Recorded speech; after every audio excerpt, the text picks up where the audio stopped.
మొన్న ఒక మిత్రులు అమెరికాలో అనుకుంటున్నాను, అమెరికాలోనో యూరోప్లోనో మీకు డ్రైవర్లెస్ కార్ అంటే ఆయన కార్ ఎక్కుతున్నారు, ఆన్ చేస్తున్నారు, ఆ కార్ అలా వెళ్తుంది. సో ఈ వీడియో పెట్టారు, సో నాకు పెట్టి షేర్ చేశారు.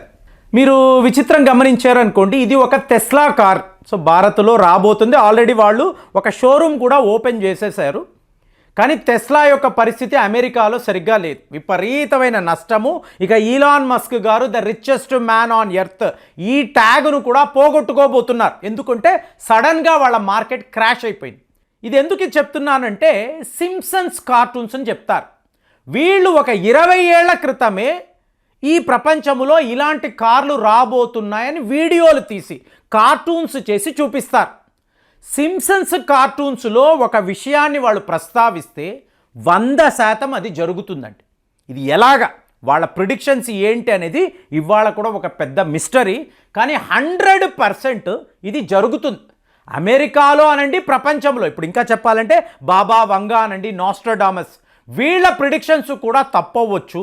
కానీ సింప్సన్స్ కార్టూన్స్ యొక్క ఈ భవిష్యవాణి 100% జరుగుతుంది. సో మొన్న ఒక వీడియోలో 2025 ప్రపంచము చూడని ఒక సునామీని చూడబోతున్నామని యునెస్కో వాళ్ళు భవిష్యవాణి చెప్పారు.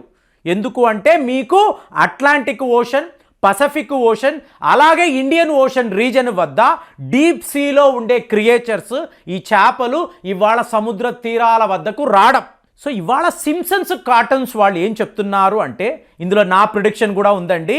డొనాల్డ్ ట్రంప్ గారు ఎప్పుడైతే అమెరికా అధ్యక్షుడు అయ్యారో, ఆయన ఎజెండా, ఆయన పాలసీ ప్రకారము ఈ డీప్ స్టేట్ పాలిటిక్స్ని పక్కన పెట్టాలి, ఈ జార్జ్ సోరోస్ లాంటి వాళ్ళను తన్ని తగలేయాలి, వీళ్ళందరూ మనకు అక్కరలేదు, ఈ మిలిటరీ కాంప్లెక్స్ని మూసివేయండి, ఈ లాకీడ్ మార్టిన్ లాంటి వాళ్ళు ఆడుతున్న నాటకాలను ఆపాలి, ఇలా పెద్ద పెద్ద ప్రకటనలు. సో ఎప్పుడైతే ఆయన ఇవన్నీ చేస్తున్నారో ఎవరో ఈయన్ని లేపేస్తారు అని చెప్పి 2-3 వీడియోస్లో, అంటే ఇది నేను ఊహించింది. కానీ మీరు గమనించారో అనుకోండి, సింప్సన్స్ కార్టూన్స్లో సరిగ్గా ఇలాంటి ఒక ప్రిడిక్షన్ ఉంది. అది ఎప్పుడు 2025లో. సో 2025లో ఇలాగా, అంటే డ్రైవర్లెస్ కార్, డ్రైవర్ ఉండరు, మీరు కార్ నడపరు, ఆ కార్ తనకు తానే వెళుతూ ఉంటుంది. అలాగే ఎగిరే కార్లు, ఇవన్నీ 2025 అన్నారు. ఇందులోనే ఎవరో డొనాల్డ్ ట్రంప్ గారిని అసాసినేట్ చేస్తారు అని కూడా ఒక ప్రిడిక్షన్ ఉంది. అంటే ఇప్పుడు మీరు ఆ ఎలక్షన్ క్యాంపెయిన్లో పెనిన్సిల్వేనియా, సో అక్కడ మీరు చూశారనుకోండి, ఒక యువకుడు లిటరల్గా సింప్సన్ కార్టూన్స్లో ఆ దృశ్యము ఎలా ఉంటుందో, ట్రంప్ అని బోర్డు ఉంటుంది, ఆయన నిలబడి ఏంటి కార్టూన్ చెప్తున్నానండి, కార్టూన్లో ఆయన మాట్లాడుతూ ఉంటారు, ఒక కుర్రాడు పైనుంచి తుపాకీ పెట్టి ఆయన మీద కాల్పులు జరుపుతాడు, ఫైనల్గా ఆయన హతమవుతాడు అన్నట్టుగా మీకు ఆ స్టోరీ ఉంటుంది. కానీ ఇక్కడేంటి, Simpsons cartoons for the first time ఒక తప్పుడు వార్తను ప్రచురితము చేసింది. అక్కడేమో ఆయన అసాసినేట్ అయినట్టు చూపించారు, ఇక్కడేమో ఆయన ఇంకా బతికి ఉన్నారు, ఆ అసాసినేషన్ బిడ్ నుంచి ఆయన తప్పించుకున్నారు అని చెప్పి ఎన్నో వార్తలు.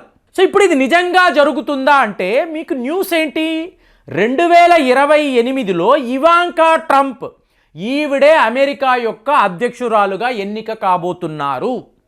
సో ట్రంప్ గారు ఆల్రెడీ ఇవాంకాను తీసుకువచ్చి ప్రసంగాలు అనండి, పెద్ద పెద్ద మీటింగ్లు, అంటే మీకు హై లెవెల్ మీటింగ్స్ ఉంటాయి చూసారా, అక్కడ ఈవిడ్ని కూర్చోబెడుతున్నారు. అంటే మా అమ్మాయి అండి, మా అమ్మాయి కూడా ఇందులో ఇన్వాల్వ్ అవుతుంది, పార్టిసిపేట్ చేస్తుందని చెప్పి ఆయన చెప్తున్నారు. దీని అర్థం ఏమిటి, అమెరికాను నువ్వు పరిపాలించమ్మా, అమెరికా వ్యాపారాన్ని కొడుకు చూసుకుంటాడు, ఇద్దరు కూడా యాక్టివ్గా ఉండండి అని చెప్పి ట్రంప్ గారు ఎప్పుడు వీళ్ళిద్దరిని తన పక్కనే ఉంచుకుంటున్నాడు.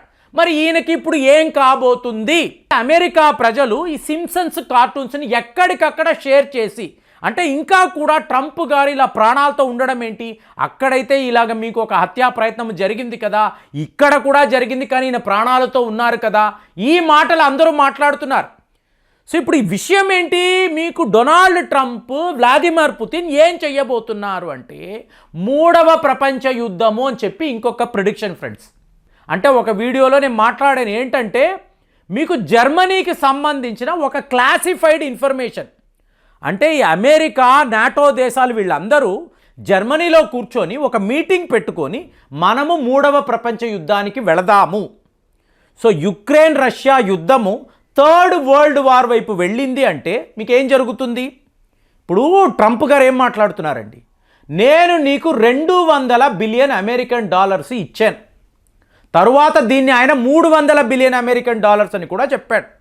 జో బైడెన్ గారు ఏమంటున్నారు, ఇంత డబ్బు ఇచ్చాము కదా, మీకు ఇచ్చాం, మా ప్లాన్ ఏంటి, మా డీప్ స్టేట్ ప్లాన్ ఏంటి, రేపు ఇంత డబ్బు ఇచ్చాను కాబట్టి యుక్రెయిన్లో ఈ భూభాగాలంతా మాకు ఇచ్చేసేయని చెప్పి మేము బేరసారాలు నడిపిస్తాం కదా.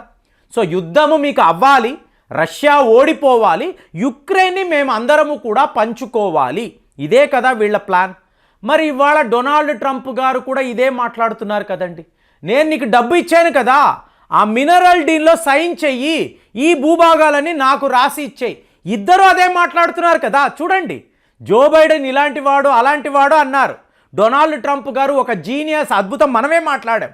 ఇవాళ నిజాలను చూసాము అనుకోండి, ఇద్దరి అజెండా యుక్రెయిన్ని పంచుకోవడమే. సో ఇది వీళ్ళు జర్మనీలో కూర్చొని వీళ్ళు డిసైడ్ చేశారు. ఎప్పుడు మే నెల, మీరు ఆ వీడియో చూసారంటే క్లియర్గా మే నెల 3వ ప్రపంచ యుద్ధము ఉంటుందా అని చెప్పి నేను అందులో మాట్లాడాను. అలాంటప్పుడు ఒక నెల రోజుల పాటు సీజ్ ఫైర్ అంటున్నారు.